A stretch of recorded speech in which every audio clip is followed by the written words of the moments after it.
지금 뭐 국토교통부의 발표 내용 들으신 대로요. 내년부터 적용될 부동산 공시가격 현실화율 일단 동결하기로 한 거죠. 그럼 그렇습니다. 69%가 되는 것 같습니다. 예. 자, 올해 3분기 가계비 또 14조 원 가량 늘면서 사상 최대 기록했죠.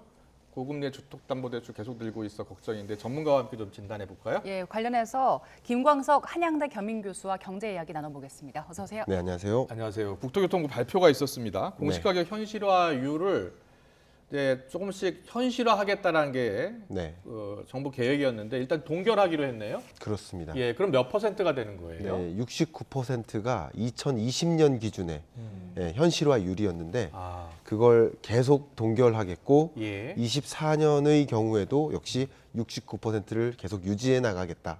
아, 예, 그렇군요. 변화를 그럼 안 주겠다. 21년, 22년, 23년, 24년 그럼 4년간 동결되고 있는 거예요? 그렇게 볼 수 있겠습니다. 아, 교수님, 저희 이제 네. 정부 발표를 듣고 왔는데 공시 가격이 뭔지 네. 그리고 공시 가격을 현실화한다는 게 뭔지 그 네. 부분부터 좀 짚어보죠. 네, 일단은 우리가 보통 일상에서 접하는 가격은 실거래 가격입니다. 예, 예. 근데 이 공시가는 재산세를 부과한다든가 아니면 연금을 제공한다든가 행정적인 예. 국가의 행정적인 관점에서 공시가를 정해놔야 그것에 맞는 재산세를 부과하고 할 수 있지 않겠습니까? 그렇죠. 그래서 국가 행정적인 차원에서 매년 정하는 가격이 공시가격이고 예. 실거래 가격은 우리가 거래하는 가격인데 예. 근데 실거래 가격은 올랐다 떨어졌다 하잖아요. 네. 근데 결과적으로 공시가랑 안 만날 수가 있겠죠. 계속 오른다면 그럼 오른 그 실거래가보다 이 공시가격이 아직 못 미치니까 예. 이 실거래가에 맞춰서 현실화해 나가겠다. 그래서 결국 현실화율을 높게 적용할수록 실거래가와 가깝게 공시가격을 정하니까 네, 네. 이 집을 가진 자에게 더 많은 세금을 부과할 수 있는 수단이 될 수 있겠죠. 그랬군요. 그런데 이게 원래는 계속 높여나가기로 한 게 네. 문정부 때 원래 계획이었죠. 그렇습니다. 그리고 지금 윤 정부도 그걸 이어가기로 한 거였죠. 그렇습니다. 예. 그런데 동결한 이유는 어디에 있는 겁니까? 네. 일단은 목표는 문재인 정부는 90%까지 올려가겠다라는 게 목표고요. 90%까지요? 예. 그리고 윤석열 정부 같은 경우는 공약상에서 80%로 단계적으로 예. 그렇네요. 2040년까지 예. 단계적으로 상향하겠다.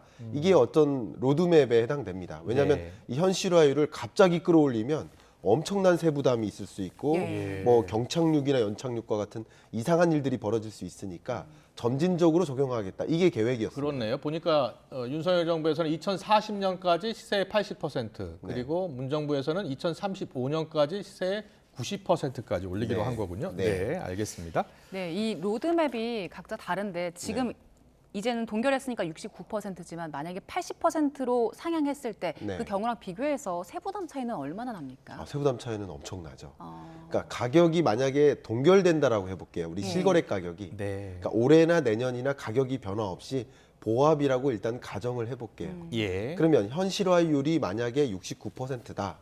그러면 결과적으로 우리가 내는 재산세는 큰 변화가 없다라고 해석해 볼 수 있겠죠. 네. 네. 근데 현실화율이 유지된다고 했을 때 가격이 올라가도 재산세는 부담이 더 되겠죠. 어쨌든 가격이 유지된다라고 가정하에 먼저 말씀을 드리면 네. 근데 여기서 80%까지 올려 잡는다. 그러면 재산세가 굉장히 많이 부담되니까 2040년까지 80%이기 때문에 뭐 한꺼번에 올리겠다는 건 한꺼번에는 아니었고. 아닙니다. 예. 점진적으로 예를 들면 69에서 예를 들어서 종전 계획이 뭐 70%대, 70대 중반 그리고 70대 후반 이렇게 점진적으로 올려나가겠다라는 것이 기본적인 계획이었는데 네. 예, 예. 그 계획대로 올려 잡았다면 세 부담이 집을 보유한 보유세가 더 가중되는 흐름이라고 볼 수 있겠죠. 그렇군요. 여기에 대해서 여러 가지 해석이 나올 것 같아요. 네. 전문가들은 어떤 의견들을 갖고 있나요? 일단 전문가들의 제가 오는 길에 네. 소위 가격이 상승할 것이다라고 보시는 전문가분들 또 하락할 것이다라고 보시는 전문가들 부동산 가격이요? 예, 예. 이게 지금 부동산 가격에도 영향을 미칠 것이다. 영향을 예, 미치니까 예, 예. 양쪽 전문가들의 의견도 좀 들어봤습니다. 네, 네. 들어봐서 좀 말씀을 좀 공유해 드린다면 일단은 현 정부의 집값을 어느 정도 수호하겠다. 예. 집값이 안 떨어지게 만들겠다라는 의지를 보여주는 것이라고 볼 수 있겠습니다. 왜냐하면 금리가 올라가면 대출하는 부담이 커지고 집을 사기가 부담되듯이 네. 네. 어쨌든 세 부담이 커지면 커질수록 집을 갖고 있어야 될 유인이 사라지는 거거든요. 아. 집을 팔아야 될 유인이 많아지는 거거든요. 예, 네. 결과적으로 이것은 수요와 공급에 영향을 미치는 요인이기 때문에 네. 그러니까 세부담을 어쨌든 종전의 계획보다는 경감시키겠다라는 것은 예. 주택 가격에 영향을 미치는 요인이라고 볼 수 있겠고요. 예. 물론 방금 이 발표에서 국토교통부에서 표현을 했죠. 최근 23년, 24년 경제가 녹록치 않다. 예. 아. 고물가, 고금리, 또 가계부채 부담 이런 것들이 굉장히 힘든 과정에서 세부담까지 또 가중되면 얼마나 힘들겠느냐. 예. 그래서 그런 국민적 부담을 우리가 위로를 해주는 차원에서 동결하겠다라는 뉘앙스로 표현을 한 겁니다. 그렇군요. 근데 역시 예. 갈리겠죠. 왜냐하면 집을 가지고 있는 자에게 세부담을 경감시키고 집을 갖지 못한 자에게는 뭐 집값을 못 떨어뜨리게 만들어서 계속 상승 압력을 줌으로써 더 영원히 가난하게 만드는 양극화를 더 초래하게 만드는 일 아니겠느냐. 예. 이게 현실화하는 이런 정책 기조가 결과적으로 집을 많이 가진 자가 다주택자가 더 많은 세금을 부과하게 함으로써 예. 양극화를 해소하기 위한 움직임도 포함되는데 그 부분에 대해서 아마 굉장히 큰 반대 의견이 많이 있을 거라고 네. 생각을 합니다. 교수님 그렇군요. 형평성 말씀하셨는데 이 현실화율을 높인다고 얘기를 계속했던 게 뭐 지역 간의 부동산 시장들 뭐 그 형평성을 좀 높이기 위해서 나온 정책이었잖아요. 네, 그런데 이 그렇습니다. 부분은 앞으로 해소를 해야 될 텐데 어떻게 대책을 내놓을까요? 네, 참 형평성이라는 관점에서 예를 들면 이런 거예요. 실거래가가 예를 들어 10억입니다. 예. 근데 공시가가 만약에 8억이라고 해볼게요. 근데 어떤 집의 경우에는 실거래가가 8억인데 공시가가 10억인 경우도 있겠죠. 예. 그러면 이건 형평성에 어긋나지 않겠습니까? 나는 실거래가 8억짜리 집 사는데 이 집은 10억짜리 집 사는데 오히려 세금을 덜 내네? 형평성에 어긋나잖아요. 예. 그러니까 같은 계속- 아파트 내에서도 다르던데요? 그러니까 그런 예. 식으로 현실 그 실거래 가격에 가깝게 공시 가격을 만들어야 형평성에 어긋난 일을 해소할 수 있고 네. 또 양극화 문제도 해소할 수 있고 집을 가진 자와 못 가진 자 간에 예. 그러니까 여러 가지 면에서 형평성이나 양극화를 해소하기 위한 그 정책적 목표가 현실화율이라고 볼 수 네. 있겠습니다. 그렇군요. 집값 안정책 가운데 하나로도 보인다. 네. 라는 말씀을 해주셨는데 네. 가계 빚 얘기로 넘어갈게요. 지금 제3분기 가계 빚 발표 보니까 또 사상 최대치를 기록했어요. 네. 근데 정부가 지금 대출을 조이고 있는 상황 아니에요? 네. 근데도 왜 빚이 계속 늘고 있는 거예요? 일단은 빚이 늘고 있는 그 현상을 제가 들여다 보니까 예. 전체 가계 신용이 늘고 있지만 약 지금 발표된 것이 가계 신용입니다. 네. 근데 약 1,900조에 달하는 가계 신용 규모인데 거기서 최근 2분기, 3분기의 가계 신용이 어떤 식으로 늘어나나 봤더니 주택담보대출을 중심으로 늘어요. 예. 그러니까 주택담보대출을 제외한 나머지 대출은 오히려 줄어듭니다. 왜냐하면 고금리 상황이니까 소위 어려운 표현이지만 고금리 디레버리지. 상황에도 지금 집을 사겠다는 분들이 그렇게 많은 거예요? 그런 것들이 발현되니까 예. 집 가격이 계속 하락하다가 나름 강보합에 가깝게까지 올라온 거거든요. 지금 다시 하락하고 있다던데요? 그 다시 하락한다고 표현해 보기보다는 예.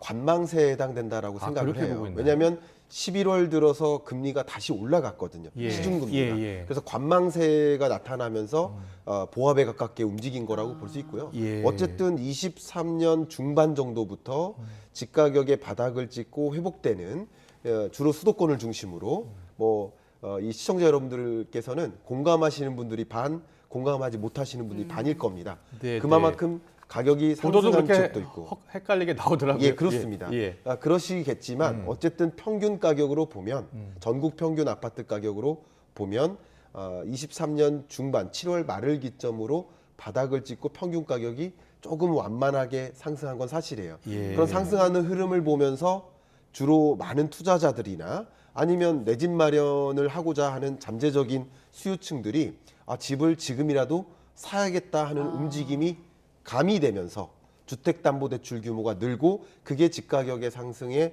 완만한 흐름으로 야기한 것이다. 이렇게 해볼 수 있을 것 같아요. 네. 지금 2분기 연속 늘어난 건데 네. 앞으로는 어떻게 전망하세요? 네.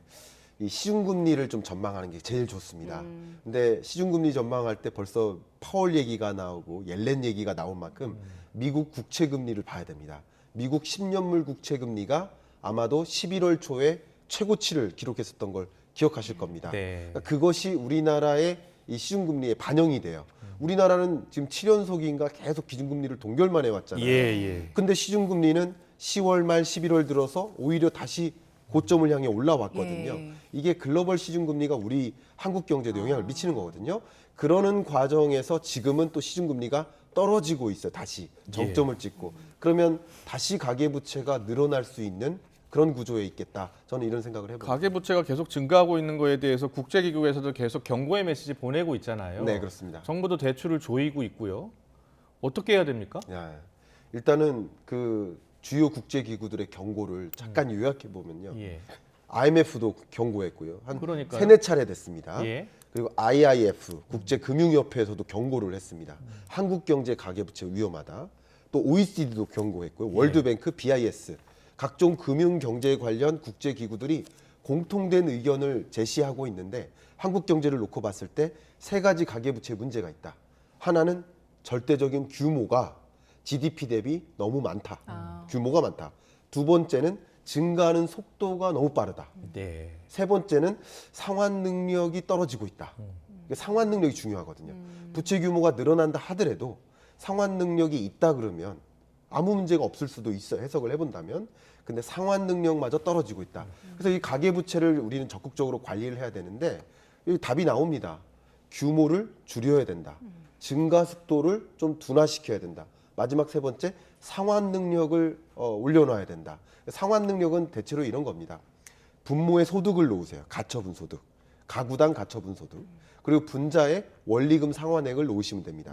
근데 예를 들어서 가처분 소득이 100만 원인데 매월 이자와 원금을 20만 원씩 상환한다. 그러면 이 채무 상환 비율이 20%가 돼요. 근데 정부가 이런 상황인데 정부가 네. 어떻게 해야 되는 거예요? 그러니까요. 예. 지금 말씀드린 게 채무 상환 비율로 봤을 때 분모를 탄탄하게 만들고 분자를 줄이는 정책이 필요한 거죠. 정부가 소득을 늘려줄 수는 없잖아요. 그러니까 가장 대표적으로 일할 의지가 있는데 일자리가 없는 경우라고 한다면 공적 일자리를 제공해주는 노력도 필요하겠고. 공적 일자리 제공이요? 그렇죠. 그런 것도 한 가지 수단이 되겠고요. 그러니까 분모를 탄탄하게 만드는 거죠.